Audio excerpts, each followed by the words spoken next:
क्योंकि बहू झूठ नहीं बोलती। सुधा और राकेश के 3 बेटे थे। शादी के बाद तीनों माँ बाप से दूर रहते और सिर्फ त्योहारों में आते। माँ जी, पिताजी, अगली बार आप लोग हमारे घर आइएगा। अरे नहीं बहू, सब यही आ जाते हैं तो घर खिला खिला लगता है। हाँ बहू, तू हमेशा बुलाती है तो जरूर आएंगी तेरे पास भी। हाँ हाँ, दीदी का घर बड़ा जो है, सब कुछ अपने शादी के बाद दीदी को ही तो दे दिया था। हमें भी दिया होता तो हम भी बड़ा घर लेते। क्यों सुनील? अरे नहीं, पापा ने सबको एक बराबर ही दिया है। छोटी बहू, क्या चाहिए तुम्हें, बोलो। वो आपके सोने की चेन वाली घड़ी है ना, वो अगर आप मुझे, तभी वहाँ मजली बहू भी आ जाती है। और मुझे ना आपका मंगलसूत्र, कितना लंबा, सुंदर और भारी भी है।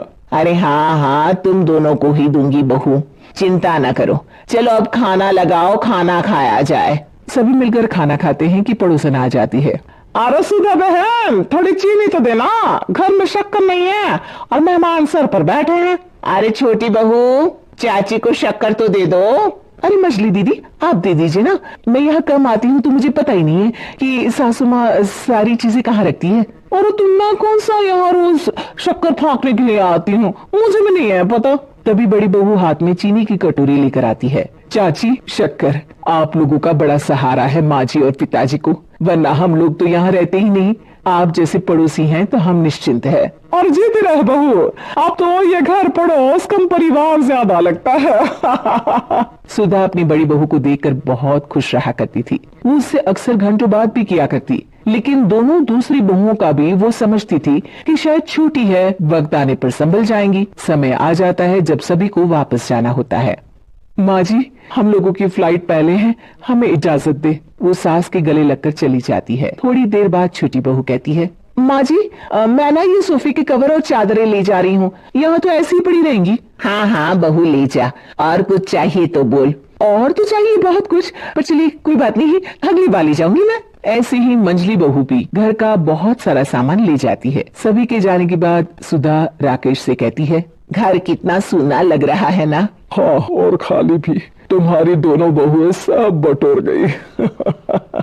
अरे ठीक है ना, हम दोनों ही तो हैं, कितना सामान लगेगा, फिर उन लोगों की नई गृहस्थी, इतना मत सोचा करे। समय बीतता है। ऐसे ही हर साल त्योहारों में सुधा और राकेश के बच्चों की बहू आते और जाते वक्त ढेर सारा सामान पैक कर कर ले जाती। लेकिन कुछ ही सालों में सुधा का देहांत हो जाता है। पिताजी, आप यहाँ अकेले क्या करेंगे, हम लोगों के साथ चलिए। अरे नहीं नहीं बहू, इस घर में सुधा की यादें हैं, मैं उसे नहीं छोड़ सकता हूँ। अब तुम लोगों की माँ नहीं रही। देख लो, वैसे तो मैंने उसके जीते जी सब कुछ दे दिया है, लेकिन कुछ उसका पर्सनल कीमती सामान था जो ये है, ले लो। सामान में होती है एक घड़ी और एक मंगलसूत्र। माँ जी ने कहा था कि वो ये घड़ी मुझे देंगी। हाँ हाँ पिताजी, माँ ने सबके सामने ये घड़ी सरिता को देने के लिए कहा था। उठा लो सरिता माँ की घड़ी। अब क्या था, छोटी बहू फट से घड़ी उठा लेती है। और पिताजी, ये मंगलसूत्र तो माँ ने मुझे ही देने को कहा था, याद है ना। वो सभी की ओर इशारा करती है। तू भी ले ले ये हार बेटा, कोई बात नहीं। मंजली फटाक से हार उठा लेती है। ससुर बड़ी बहू की तरफ देखते हैं। तुझे क्या दूं बेटा? पिताजी, माँ ने एक चीज मेरे लिए भी रखी है।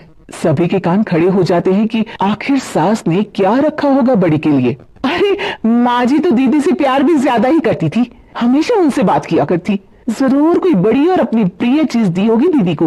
और देख लेते हैं ना, वरना तो हम भी बराबर का बंटवारा करेंगे। हाँ हाँ, कर लेना बंटवारा। लेकिन बड़ी बहू बताओ तो, सुधा ने क्या रखा है तुम्हारे लिए? अभी तो हम लोग यही हैं पापा जी, जब जाने लगेंगे तो बता दूंगी। बड़ी बहू के मुंह से ये बात सुनकर बाकी दो बहुएं सोचने लगती हैं कि आखिर क्या है जो दीदी को सासू माँ देकर गई है। दीदी, ऐसा तो नहीं ना कि पूरे घर का आधा हिस्सा माँ बड़ी भाभी को देकर गई हो। तभी वहाँ ससुर आ जाते हैं। नहीं नहीं, ऐसा कुछ नहीं है, मकान तो तुम तीनों का बराबर से है। देखो, बड़ी बहू से तुम्हारी सास ज्यादा जुड़ी थी, न जाने क्यों घंटों बात किया करती थी, पता नहीं क्या देकर गई है उसे। और ससुर जी, आपको क्या पता, चालाकी से पूरे घर के पेपर में साइन करवा लिए हो, या फिर कोई छुपा गहना।